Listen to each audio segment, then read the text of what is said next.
What's up, golden people? I saw that I haven't uploaded video since 2 months and I'm back. This video are going to be a little different. This is a small background story I wrote for one of my role-playing characters in World of Warcraft. This story is about the Shadow Priest Juvinelle Cassandro Holom. Let's start.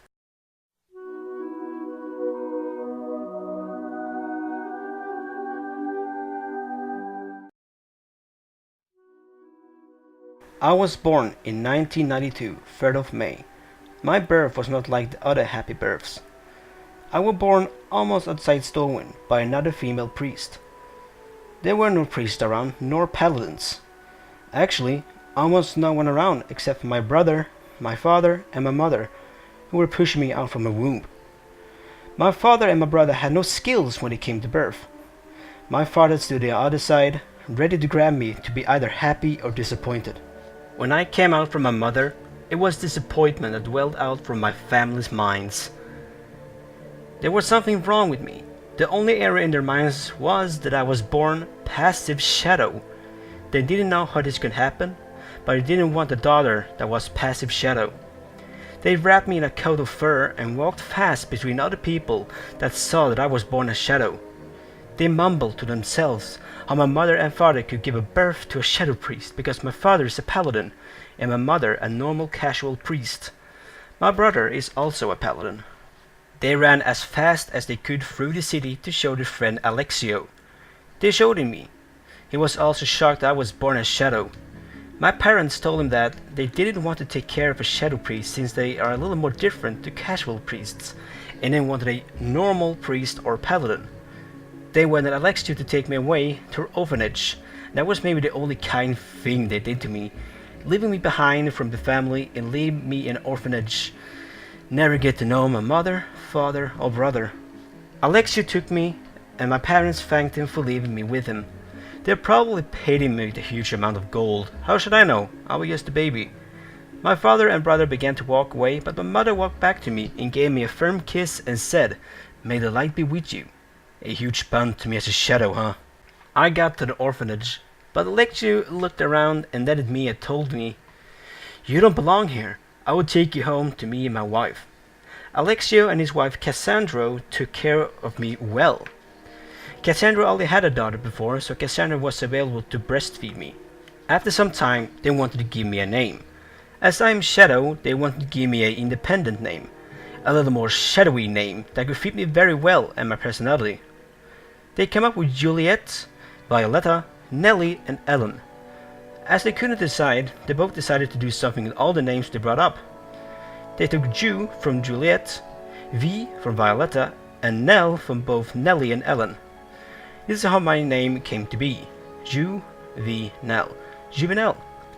My second name became my mother's, and Holom were both Alexio's and Cassandro's last name. That is how I got my name, Juvinelle Cassandro Holom.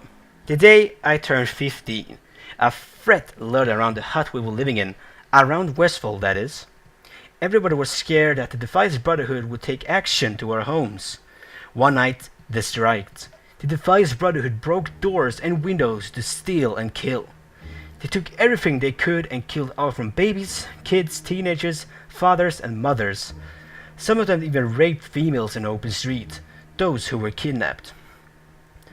Me, Cassandro, and her daughter Roxanne were hiding under a bed, but Alexio stood up with a brass-framed second Mull, Griswold, and Gunnison, ready to strike the thieves. The thieves broke in, and he hid behind the door. As the thieves moved closer to the open door, Alexio stood up fast and yelled, "In Holom's name!" and shot the two thieves. He later beckoned us over and ran from the chaos. Alexio still had 2 bullets left in his handgun, and Cassandra held a pitchfork.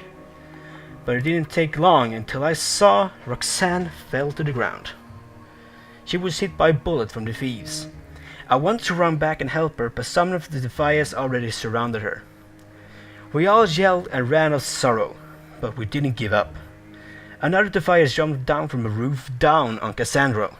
One another stood on her hands as she had dropped her pitchfork. Me and Alexio stopped and ran back with tears in our eyes. Alexio fired one bullet on the Defias who stood on Cassandro's hands, but that triggered the roof Defias to stab Cassandro in the neck. Alexio fell down to his knees in devastation. 4 Defias walked towards him, but then started to charge towards him. With the little strength I had left, I stood in front of Alexio, and my shadowy powers made a huge void eruption, exploding their skulls. We ran towards Stormwind to shelter. We yelled, but so exhausted. The guards ran towards us, and we told everything that happened. Stormwind sent out troops to Westfold to defeat the Defias. Me and Alexio were moved to a room where we lived for a while. We both cried a lot after the strike from the Defias. Time passed, and we both got older. I got 21 and Alexio 56. It was a beautiful day, and we walked up near a waterfall where I had placed some roses, 2 pictures of Cassandro and Roxanne, and 2 big candles. We went there at least 5 times a week. This time, it started to get a little darker. I saw Alexio had brought his handgun with him, but I didn't really care too much. After a while, when we sat down and remembered the fun we had as a big family, the moment broke as Alexio said, "I wonder how they are doing in the light. Probably doing their hobbies in peace but together." He later looked at me and said with tears in his eyes, "Will you do me a favor and send me to the light?" I was shocked and told him, "No, no, no, never!" but got interrupted by a finger on the lips. Alexis said with a smile and tears in his eyes, "Your destiny haven't even started, but mine is finished. I raised a big girl like you, a shadow priest. That was something. It is now your turn to discover your own story." I cried and said, "I can't do it. I will never do it. You're the only one I got left in my life and—" He interrupted me and said, "But there are billions like you out there, and you are strong and independent." He handed over the handgun that still contained 1 bullet. I held the gun he had taught me and pointed it at his forehead. He said, "Remember the lessons I taught you, and all the love you got but will still get from the light and us." He ruffled my hair and kissed the top of my head. He later stood up and nodded. I shaked and were afraid of 2 things. Would I miss the shot, or do I really want this? I fired. It was a good hit on his forehead. He fell to the grassy ground. I yelled and the shadowy powers surrounded me. I was covered in void and shadow until I exploded of sorrow. The void spread around and spun crazy. All the memorials flew in all kinds of directions, and Alexia's corpse disappeared. After some minutes I fell to the ground, sobbing, crying, gripping the grass and tore it off, punched hole in the grassy ground. The shadowy powers calmed down and once again covered me like normal. Today, I am still the sore, shadowy, shy girl.